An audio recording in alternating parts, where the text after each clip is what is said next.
نحمده ونصلي على رسوله الكريم.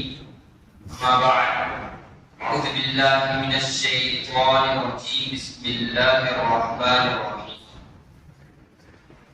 وما أرسلناك إلا رحمة للعالمين. أو قال: إذا حكمتم بين الناس أن تحكموا بالعدل. قال النبي صلى الله عليه وسلم: ارحموا من في الأرض يرحمكم من في السماء. புகழும் புகழ்ச்சியும் எம்பெருமானார் முஸ்தபா கண்மணி நாயகம் ஸல்லல்லாஹு அலைஹி வஸல்லம் அவர்கள் மீதும், மேலும் அவர்களை பின்பற்றிய உத்தம சத்திய சஹாபாக்களின் மீதும், தாபிஈன்களின் மீதும், தபஅ-தாபிஈன்களின் மீதும், மேலும் நம்மோன்ற நல்லவர்களின் மீதும் என்றென்றும் நின்று நிலவட்டுமாக. இந்த உலகத்தில் உள்ள அனைத்து தரப்பினர்களுக்கும் நேரான வழியும் நிலையான நிம்மதியும் தரக்கூடிய ஒரே மார்க்கம் இஸ்லாம் தான். வாழ்வியல், ஒழுக்கவியல், குடும்பவியல், பொருளியல் என எல்லா துறைகளிலும் நிகரில்லா ஒரு வழிகாட்டி இஸ்லாம் மட்டும்தான். இந்த நாட்டை ஆளக்கூடிய ஒருவர் எப்படி இருக்க வேண்டும் என்ற சூத்திரத்தை நபி ஸல்லல்லாஹு அலைஹி வஸல்லம் அவர்கள் சொல்லி காட்டியது மட்டுமல்ல, அதை வாழ்ந்து காட்டி சென்றுவிட்டார்கள். கையசைத்தால் கட்டுப்படுவதற்கு ஒரு கூட்டமே இருந்தும் அகல் யுத்தத்தில் நபி ஸல்லல்லாஹு அலைஹி வஸல்லம் அவர்கள் தனக்கென்று ஒரு பணியை தானே கடமையாக்கிக் கொண்டார்கள்.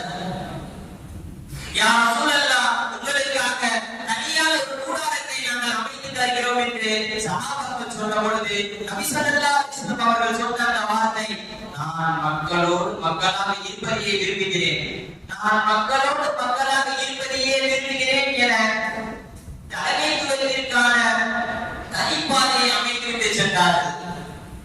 தலைவன் என்பவர் தன் பதவியை வைத்து பெருமை அளிப்பவன் அல்ல, மாறாக தன் நாட்டுக்காக, தன் நாட்டு மக்களின் நலனுக்காக தன் வாழ்க்கையை அர்ப்பணிக்கும் ஒரு வேலைக்காரன் என்ற உயர்ந்த தத்துவத்தை கண்டெடுத்த ஆசான் எங்கள் நபி ஸல்லல்லாஹு அலைஹி வஸல்லம் அவர்கள்.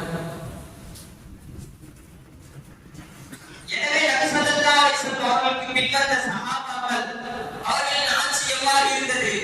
நாயகம் காண்பித்த ராஜபாட்டைகளை மையிட்டு இந்த உலகமே இயக்கும் அளவுக்கு இல்லை இந்த உலகிற்கு ஒரு முன்மாதிரியான அரசியல் வாழ்வை அவர்கள் அமைத்து சென்றார்கள். ஹஜ்ரத் அபூபக்கர் ரலியல்லாஹு அன்ஹு அவர்கள் அரசாங்க பொருளில் எவ்வளவு பேணிக்கை! அன்னாரது ஆட்சி காலத்தில் அன்னாரின் மனைவி இனிப்பு பண்டம் உண்ணுவதற்கு ஆசைப்பட்டு கேட்ட பொழுது என் ஊதியத்தில் இதற்கேற்ற பணமில்லை என்றார்கள். அதற்கு அவர்களின் மனைவி பல நாளாக கிடைத்த சம்பளத்தில் மிச்சம் வைத்து ஒரு நாள் இனிப்பு பண்டம் செய்து தந்த பொழுது அவர்கள் சொன்னாங்க ஒரு வார்த்தை, என் தேவை போக பணம் அதிகமாக உள்ளதா, மக்கள் பணத்தை நான் எப்படி எடுப்பது? எனவே இதை உடனடியாக என் ஊதியத்தில் இருந்து குறைக்க வேண்டும் என்றார்கள். ஆனால் இன்றைய ஆட்சியாளர்கள் சிலர் ஒருவேளை டீ குடிப்பதற்கு பல லட்சம் ரூபாய்க்கு உடையணிந்து உலா வருவதை உலக செய்தியாக்கி பெருமைப்படுகிறார்கள். ஹஜ்ரத் உமர் ரலியல்லாஹு அன்ஹு அவர்கள் ஆட்சி எவ்வாறு இருந்தது என்று தெரியுமா? அதை நாம் சொல்லவே தேவையில்லை. இந்த உலகமே அதை பற்றி பரிசாற்றப்படுகின்றது. துப்பாக்கிகள் இல்லை, தூக்கு மேடைகள் இல்லை, பீரங்கி படை பின்தொடரவில்லை, பாதுகாப்பாளர்கள் உடனே சூழவில்லை. பன்னெண்டு ஒட்டுகள் போன்ற ஒரு சட்டை அணிந்த அரசியல்வாதி அவர் ஒரு கப்பை கையில் ஏற்றி உலா வந்த பொழுது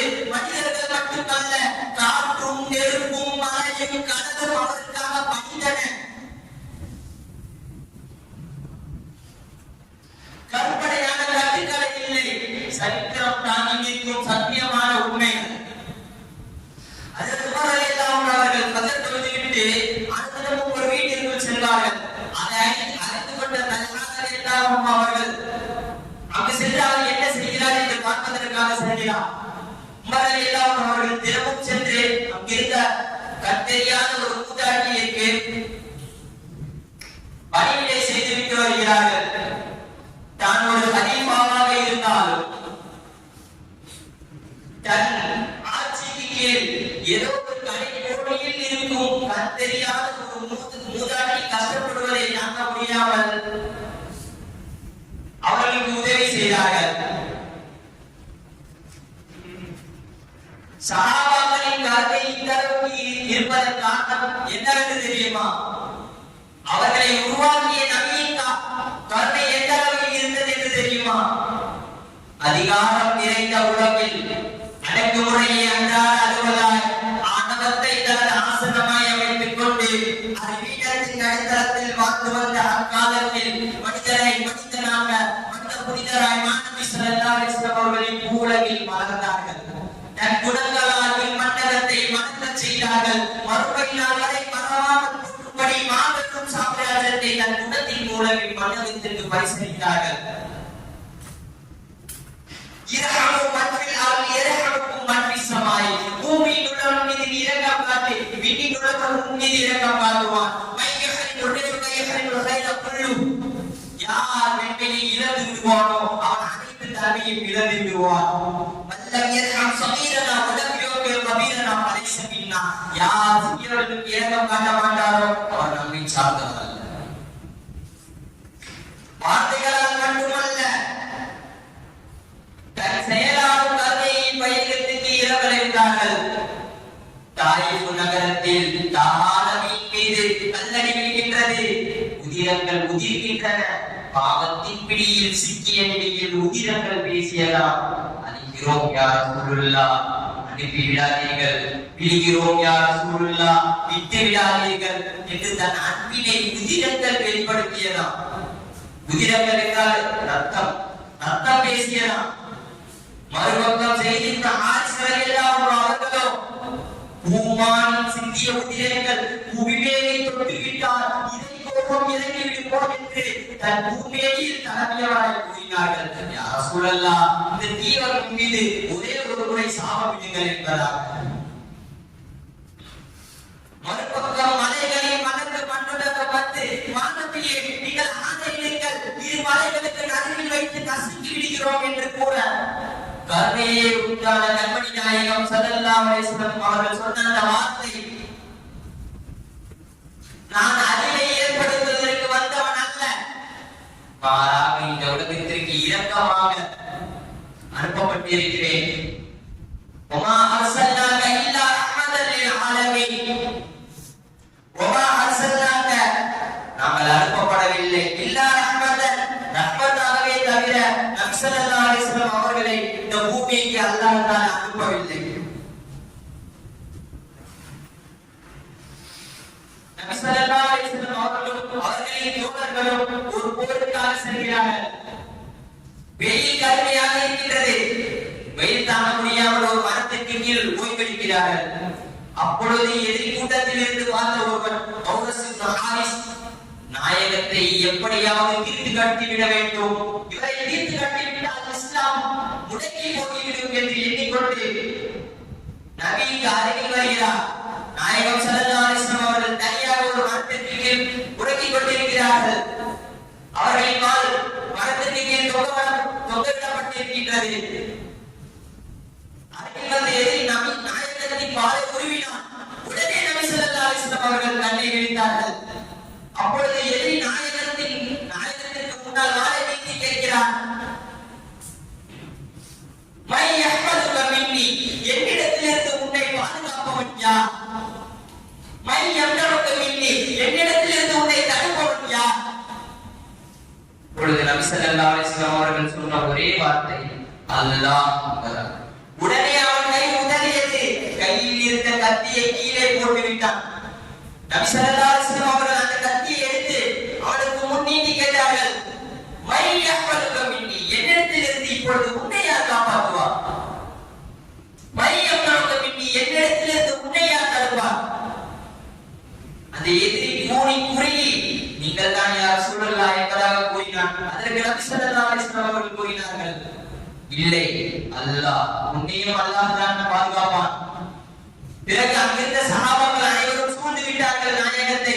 நபி ஸல்லல்லாஹு அலைஹி வஸல்லம் அவர்கள் நடந்த சம்பவத்தை கூறிய பிறகு அனைத்து சஹாபாக்களும் அந்த எதிரே ஒரு சிங்க சிங்கம் இறைச்சியை எவ்வாறு பார்க்குமோ அதே போன்று அந்த எதிரியை தீர்த்து கட்டிவிட வேண்டும். இவன் நாயகத்தையே கொல்ல வந்தவன் அல்லவா என்பதாக அனைத்து சஹாபாக்களும் உடைத்து கொண்டிருக்கின்றார்கள். அப்பொழுது நாயகம் ஸல்லல்லாஹு அலைஹி வஸல்லம் அவர்கள் சொன்னார்கள், இங்கிருந்து ஓடிவிடு, இங்கிருந்து ஓடு என்பதாக அவன் மீது இரக்கத்தை காண்பித்தார்கள். அப்பொழுது சஹாபாக்கள் கேட்டார்கள், நாயகமே, இவன் எதிரி அல்லவா, இவனை கொல்ல வந்திருக்கிறான், இவனை நாம் பதிலுக்கு கொல்ல வேண்டும் அல்லவா? அதற்கு நபி ஸல்லல்லாஹு அலைஹி வஸல்லம் அவர்கள் சொன்னார்கள், அவன் என்னை தான் கொல்ல வந்திருக்கின்றான், அவனை நான் மன்னித்து விட்டேன் என்பதாக. அங்கிருந்து அந்த எதிரி ஓடுகிறான். அவன் கூட்டத்தை நோக்கி மூச்சு வாங்க. அவன் சகோதரர்கள் பார்த்து கேட்கிறார்கள், எங்கிருந்து இவ்வளவு மூச்சு வாங்க ஓடி வருகிறான் என்பதாக. அதற்கு அவன் கூறுகிறான், நான் இந்த உலகிலே மிக சிறந்த மனிதர்களிடமிருந்து வந்திருக்கின்றேன் என்பதாக. அதற்கு அந்த நபரின் தோழர் கேட்கிறார், யார் அவர்? முஹம்மது நபி ஸல்லல்லாஹு அலைஹி வஸல்லம் அவர்கள் என்பதாக. இந்த அளவுக்கு நீ கூறுகிறாய் அல்லவா, அதற்கு என்ன காரணம் என்பதாக அவர் தோழர்கள் கேட்கும் பொழுது அவர் கூறினார், நான் நாயகத்தை கொள்வதற்காக சென்றேன், அவர் என்னை மன்னித்து விட்டார் என்பதாக. நாம் தவறாக நினைத்துக் கொண்டிருக்கின்றோம், இஸ்லாம் ஒரு தவறான மார்க்கம், இஸ்லாத்தை வைத்து அவர்கள் ஆட்சியை முடிப்பதற்காகவே போர் செய்கிறார்கள் என்பதாக. அப்படி அல்ல. அவ்வாறு இருந்திருந்தால் நாயகம் அந்த இடத்திலே என்னை தீர்த்து கட்டிவிட்டு இருப்பார். அவர் என்னை மன்னித்து விட்டார். இந்த இஸ்லாம் மார்க்கத்தில் ஏதோ ஒன்று இருக்கின்றது, அதை நாம் அறிந்து கொள்ள வேண்டும் என்பதாக அந்த சகோதரர்களிடம் சொல்லி அனைத்து நபர்களையும் அழைத்துக் கொண்டு நாயகத்திற்கு அருகில் செல்கிறார்கள். அனைத்து நபர்களும் இஸ்லாத்தை ஏற்றுக்கொண்டார்கள்.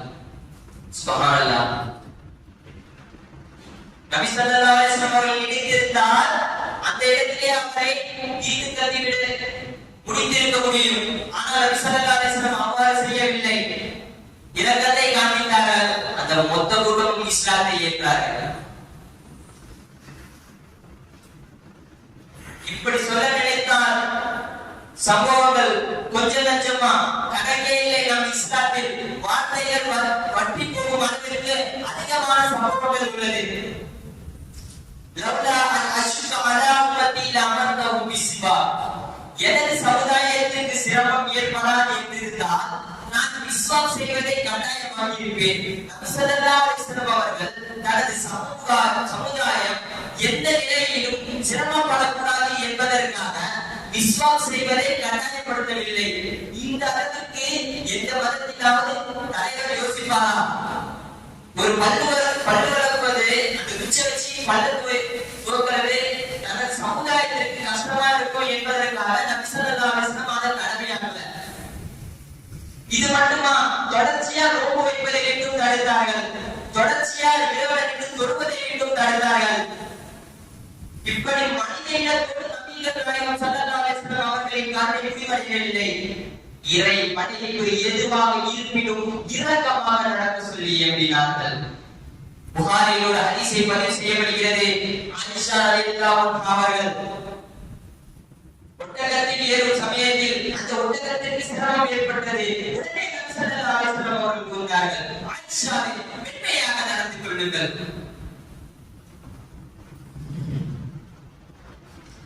இதை கூறிவிட்டு ஒரு ஹிகாயத்தை பதிவு செய்கிறார்கள். குலிஸ்தான் என்ற கிதாபிலே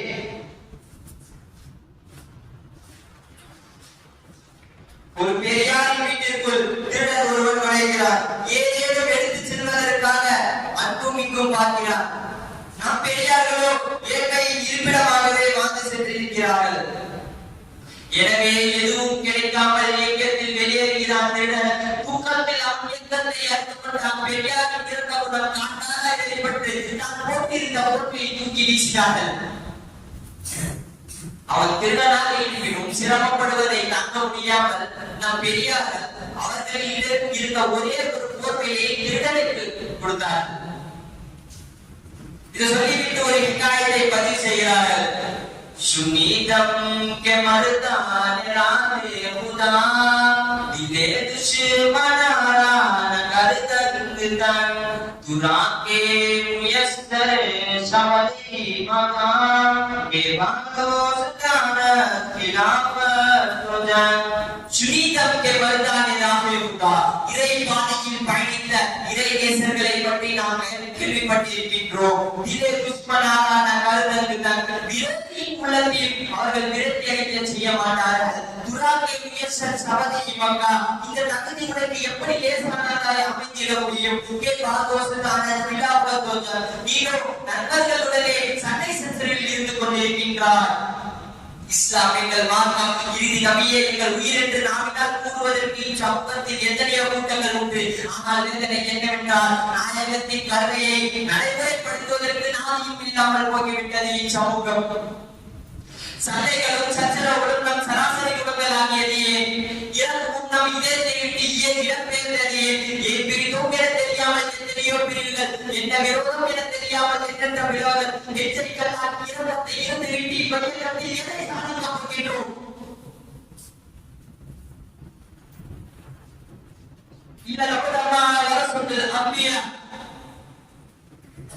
நாயகத்தின் வாரிசாக நாம் இருக்கின்றோம்.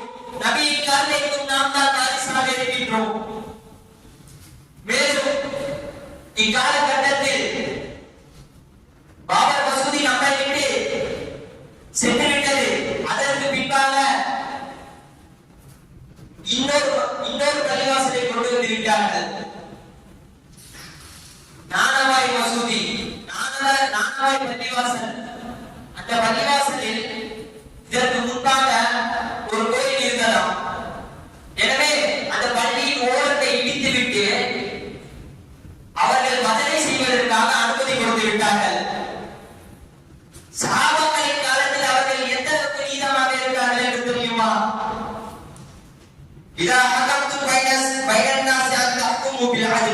உங்களுக்கு மத்தியில் ஒருவர் நீதம் கேட்டு வந்தால் நீங்கள் அவர்களுக்கு நீதமாக தீர்ப்பளியுங்கள். அவர்களின் ஆட்சி காலத்தில், அதாவது அவர்களின் ஆட்சியின் கீழ் அவர்கள் ஒரு பகுதியில் ஆட்சி செய்து வந்தார்கள். அப்பொழுது பள்ளிவாசலை பெரிதாக கட்டுவதற்காக அங்கு பள்ளிக்கு அருகில் இருந்த ஒரு கிறிஸ்தவ பெண்மணியின் வீட்டை கேட்டார்கள். அந்த பெண்மணி அனுமதி கொடுக்கவில்லை. பிறகு அவர்கள் ஆட்சி அதிகாரத்தில் இருந்த காரணத்தினால் அந்த வீட்டை இடித்து பள்ளிவாசலை பெரிதாக கட்டிக் கொண்டார்கள். அந்த பெண்மணி நேராக மக்காவுக்கு செல்கிறார். அந்த பெண்ணுக்கு தெரிகிறது, ஒரு கிறிஸ்தவ பெண்ணுக்கு தெரிகிறது, நீதி எங்கு கிடைக்கும், இஸ்லாம் ஒரு நீதியான மார்க்கம் என்பதும் அந்த கிறிஸ்தவ பெண்ணுக்கு தெரிகிறது. அந்த பெண் மதீனாவுக்கு செல்கிறார். முதலில் அவர்களை சந்திக்கிறார். அந்த விஷயத்தை கூறுகிறார். எனக்கு இதில் ஈடுபாடு இல்லை என்பதாகவும் முதலில் அவர்களிடம் புகார் எழுகிறார். முதலில் அவர்கள், உங்களுக்கு நான் வேறு இடத்தில் இடம் கட்டி தருகிறேன், இதை விட பெரிதாக வீடு கட்டி தருகிறேன், இதை விட அழகாக வீடு கட்டி தருகிறேன் என்பதாக கூறவில்லை. உங்களுக்கு அதில் உடன்பாடு இல்லையா? சரி, உடனே அவர்களை அழைத்தார்கள். நீங்கள் செய்தது தவறு.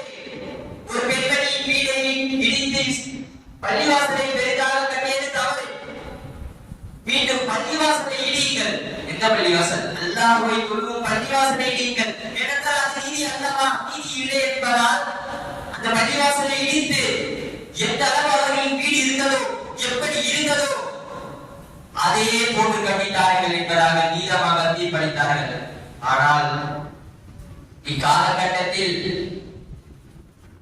பாபர் மசூதியை இடித்து கட்டிவிட்டார்கள். அடுத்து நானவாய் பள்ளிவாசல். இப்படியே கொஞ்சம் கொஞ்சமாக அன்சாரி மதரசாவிற்கு வந்து விடுவார்கள். அன்சாரி மதரசாவுக்கு வந்து அவர்கள் சொல்லுவார்கள், இந்த மதரசாவுக்கு மேலே இருக்க லைட், பச்சை கலர் லைட், இது வந்து இந்த கோயிலில் இருந்துச்சு, அதனால இந்த பள்ளிவாசல் எங்களுக்கு சுத்தம். நீதிபதி தீர்ப்புவாங்க. எப்படி தீர்ப்புவாங்க? அதிகமான நபர்கள் இந்த கருத்தில் இருக்கிறார்கள் என்ற காரணத்தினால் பள்ளிவாசலை இரண்டாக ஆக்குங்கள். ஒரு பக்கம் தொழுகுங்கள், ஒரு பக்கம் மதனை செய்யுங்கள் என்பதாக. நம்மளால் போராட முடியாது இக்காலகட்டத்தில். ஏனென்றால் இந்த இந்தியா வல்லரசு நாடாக இருக்கின்றது. இது ஒரு இஸ்லாமிய நாடு அல்ல. எனவே நாம் கத்தியை எடுத்து போர் செய்தால் இந்தியா இந்தியாவாக இருக்காது. அத்துஆ சிலாவுல் முஃமின். துஆ ஒன்றுதான் ஒரு முஃமினின் ஆயுதம்.